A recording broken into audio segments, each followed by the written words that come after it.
Hello, good morning student. आज आपण second term यामधील lesson number 5 linear equations into variables या प्रकरणाचा अभ्यास करणार आहोत. अतिशय महत्त्वाचं असं असणारं, इयत्ता 10वीसाठी अतिशय उपयुक्त असं असणारं हे प्रकरण आहे. त्यामुळे या प्रकरणाचा गंभीरतापूर्वक अभ्यास करणं गरजेचं आहे, कारण हे प्रकरण पूर्णतः आहे असं इयत्ता 10वीच्या अभ्यासात सामावलेलं आहे आणि त्यामुळे या प्रकरणाकडे आपल्याला जास्त काळजीपूर्वक लक्ष देणं गरजेचं आहे. याचा अभ्यास 10वीमध्ये आहे आणि म्हणून मात्र या वर्षीच्या अभ्यासक्रमात थोडासा यातला अभ्यासक्रम रद्द केला आहे.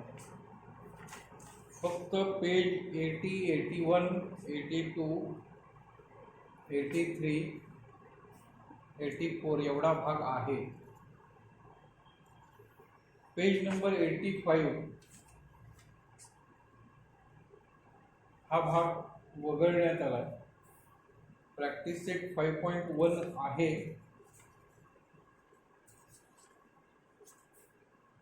प्रॅक्टिस सेट 5.1 हा अभ्यासमध्ये सामावलेला आहे आणि त्यानंतर प्रॅक्टिस सेट 5.2 मध्ये एक्झाम्पल नंबर 1 to 6 1 ते 6 एवढीच उदाहरणं यात अभ्यासण्यासाठी आहेत. 5.2 मध्ये त्यावेळी तुम्हाला सांगण्यात येईल, शिकवताना लक्षात येईल तुमच्या. तर सुरुवातीला रिकॉल उजळणी यामध्ये there are some examples given. Solve the following examples. Solve the following example.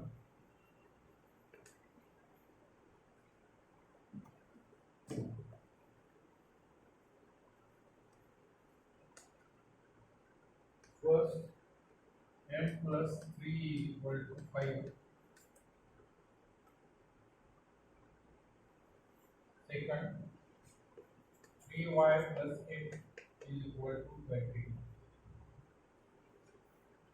Recall उजळणी या स्वरूपामध्ये हा भाग आहे आणि आपण आजच्या दिवसामध्ये हाच भाग अभ्यासणार आहोत. याची फार मोठी गरज या पूर्ण प्रकरणामध्ये आहे.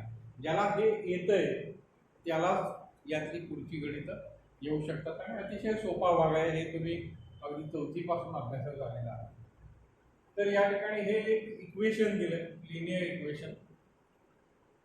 In this equation there is only one variable असणार आहे, एकच चल असणार हे समीकरण आहे. हे सुद्धा एकच चल. Equation having only one variable. आणि मग यामध्ये सॉल्व करा म्हणजेच काय करायचं तर यातल्या चलाची किंमत काढायची आहे. आणि म्हणून मग या प्रोसेस तुम्हाला सर्वांना माहिती आहे. So m is equal to given plus 5 this plus 3 transferred here and it will be minus. and therefore m is equal to plus. फक्त धन असणारे पलीकडे गेल्यावर ऋण होतात, पॉझिटिव्ह पलीकडे गेल्यावर निगेटिव्ह होते and we get answer of value of variable.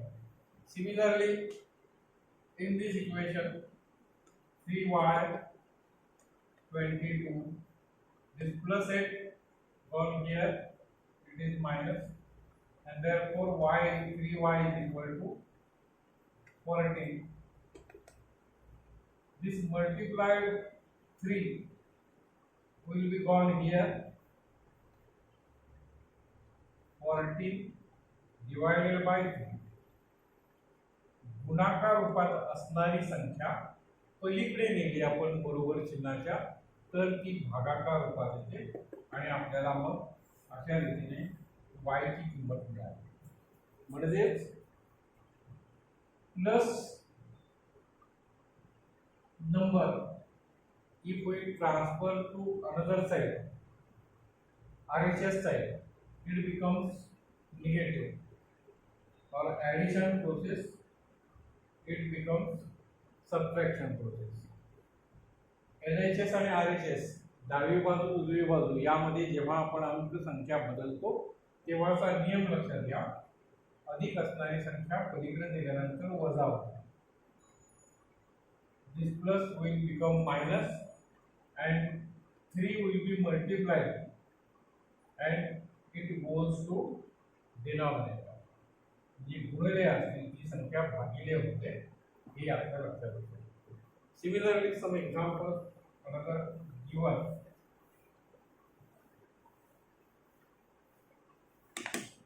Example number 3, x by 3 is equal to 2. Example number 4, 2p is equal to p plus 4 by 9. याच्या पुढची स्टेप आहे. इथे छेदस्थानी आहे. ती छेदस्थानी असणारे पलीकडे जर आपल्याला न्यायची असतील, कारण आपल्याला फक्त या x ची व्हॅल्यू पाहिजे. आपल्याला x ची किंमत काढायची आहे आणि म्हणून हे छेदस्थानचे 3 नको आहेत. ते पलीकडे पाठवताना जे भागिले असतील ते गुणाकार रूपात येतील गुणिले and therefore x is equal to 6. Similarly, for this, take plus p in LHS 2p minus p. बघा हे p इकडे घेतले, प्लस आहे ते मायनस झाले बाय 4 बाय 9 आणि 2p तून एक p गेला तर 1p इक्वल टू 4 बाय 9. अशा प्रकारच्या साध्या कृती आहेत. हे बेस आहे म्हणून तुम्हाला प्रकरणाच्या सुरुवातीलाच ते त्यांनी दिलेलं आहे. बघा लक्षात आलं का? हे p मी इकडे घेतले बरोबर चिन्हाच्या, त्यामुळे वजा झाले आणि 2p तून 1p गेला, 1p शिल्लक राहिला आणि बरोबर 4/9 अशा प्रकारचं उत्तर आपल्याला मिळेल. तर या 4 प्रोसेस यामध्ये आता बघा प्लस असणारी संख्या जर पलीकडे जात असेल तर मायनस होते. मायनस असणारी जर पलीकडे जात असेल बरोबर चिन्हाच्या तर ती प्लस होते. मल्टिप्लाइड संख्या असेल आणि ती जर पलीकडे पाठवायची असेल तर ती डिवाइड होते आणि डिवाइड संख्या असेल तर ती पलीकडे जाताना मल्टिप्लाय होते. एकमेकांच्या या विरुद्ध क्रिया आहेत. बेरीज असेल तर ती पलीकडे गेल्यावर वजा होईल किंवा पॉझिटिव्ह असेल तर निगेटिव्ह होईल, निगेटिव्ह की पॉझिटिव्ह. मल्टिप्लाय असेल तर डिवाइड होईल आणि डिवाइड असेल तर मल्टिप्लाय. या प्रकारे या प्रत्येक उदाहरणातून आपल्याला ते लक्षामध्ये येईल.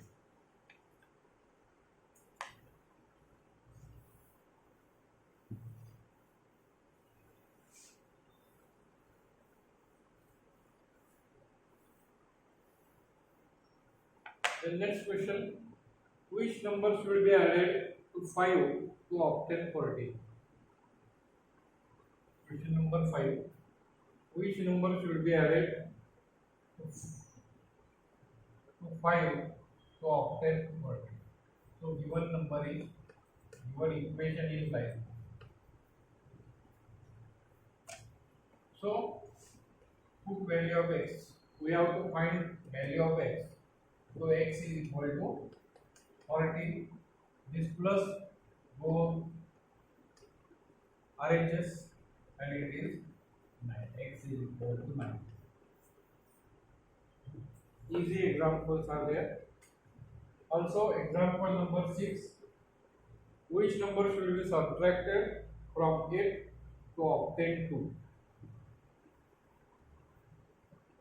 Which number is subtracted from 8 to obtain 2? म्हणजेच काय, 8 या संख्येतून कोणती संख्या वजा करा की ज्यामुळे आपल्याला उत्तर 2 मिळेल. आणि म्हणून समजा ती x घेतली आपण. मग यामध्ये कसं उत्तर काढता येईल? वेगवेगळ्या पद्धतीने प्रत्येकाला ते शक्य आहे. बघा यामध्ये मी डायरेक्ट x च इकडे नेतो हे मायनस एक्स आहे ते इकडे नेल्यानंतर प्लस एक्स झाले आणि हे प्लस 2 आहे ते इकडे आणल्यामुळे -2 होणार. मायनस एक्स आहे ते इकडे आल्यानंतर प्लस आणि प्लस आहे ते इकडे आल्यानंतर मायनस आणि म्हणून 6 is equal to x and therefore x is equal to 6. अशा पद्धतीने उत्तर आपल्याला काढता येतील. ही केवळ बेसिक एक्झाम्पल्स आहेत आणि ती तुम्हाला येत आहेत, माहित आहेत.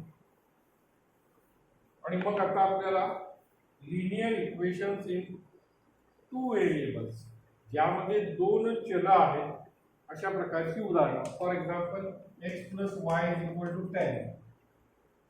This is the equation carrying 2 variables and it is called a linear equation. Ax plus by is equal to c. This is called linear equation in 2 variable. 2 चलातील रेषीय समीकरण असा आपण शब्द वापरतो. अशी अजून असंख्य समीकरणे देता येतील.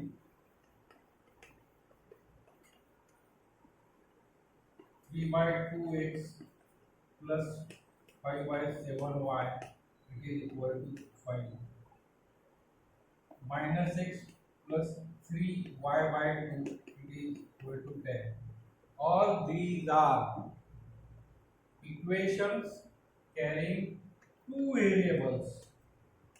In each equation there are 2 variables and also in the form of linear equation. रेषीय समीकरणांच्या रूपातली ही एक्झाम्पल्स आहेत. लिनियर इक्वेशन्स इन 2 व्हेरिएबल, 2 चलातील रेषीय समीकरण ही आहेत. आणि मग अशा 2 समीकरणांचा जेव्हा आपल्याला अभ्यास करायचा असतो, एकत्रित अभ्यास, सायमल्टेनियस इक्वेशन असं आपण त्याला म्हणतो. एक सामायिक 2 आपल्याला जर अशी समीकरणं दिली असतील आणि जर त्या 2 समीकरणांचा एकत्रित अभ्यास करून विचार करून आपल्याला त्यातील चलांची किंमत काढणे ही जर कृती करायची असेल तर त्याला आपण simultaneous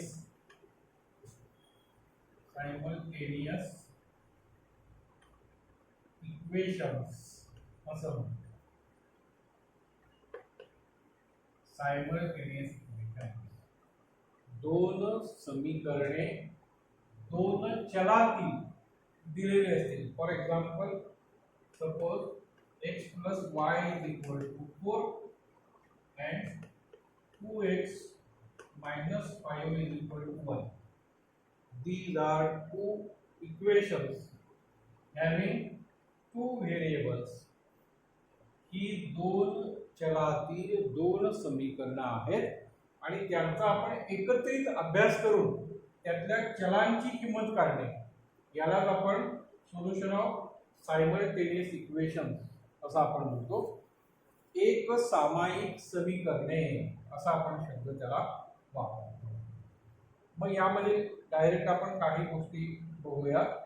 so the question number 1 from practice set 5.1.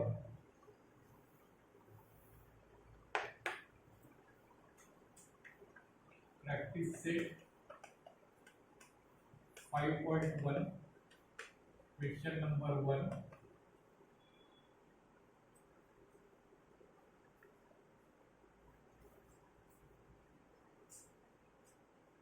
By using variables x and y for any 5 linear equations in 2 variables.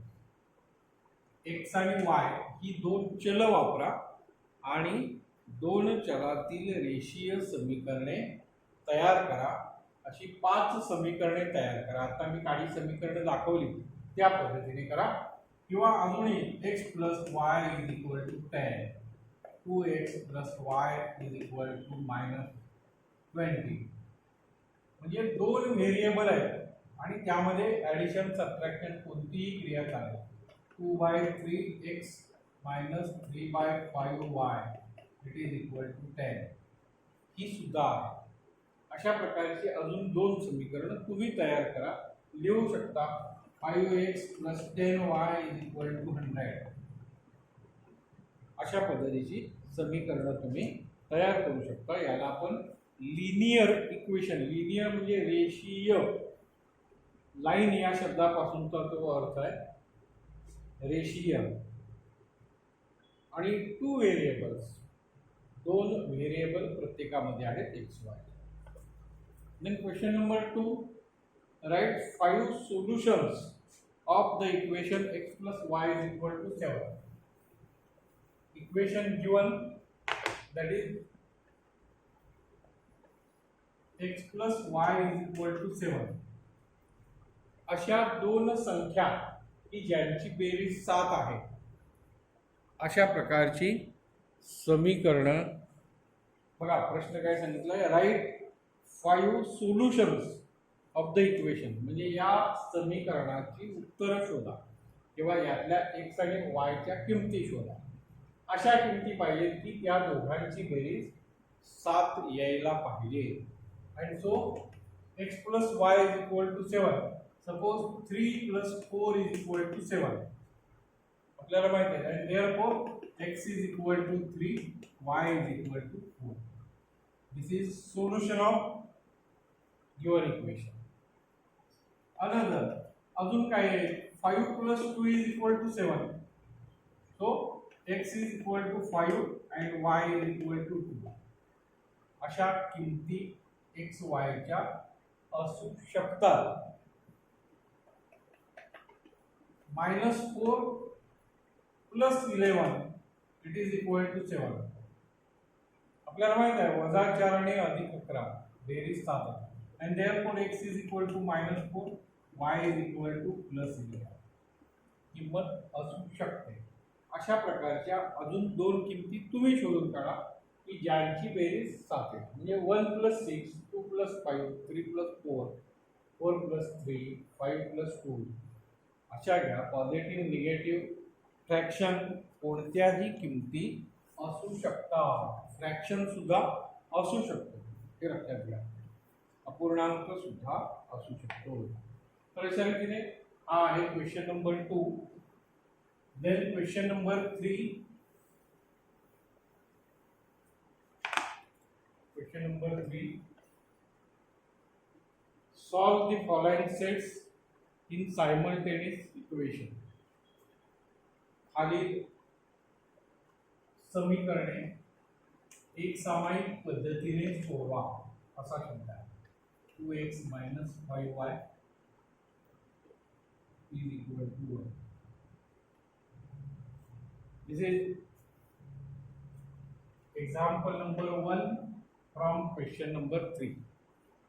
दोन चलातील दोन समीकरण दिलीत आणि ती सोडवायची आहे.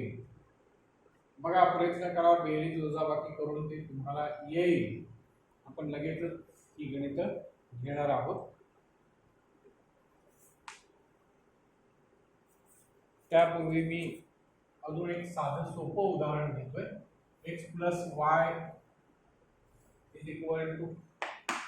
4 and x - y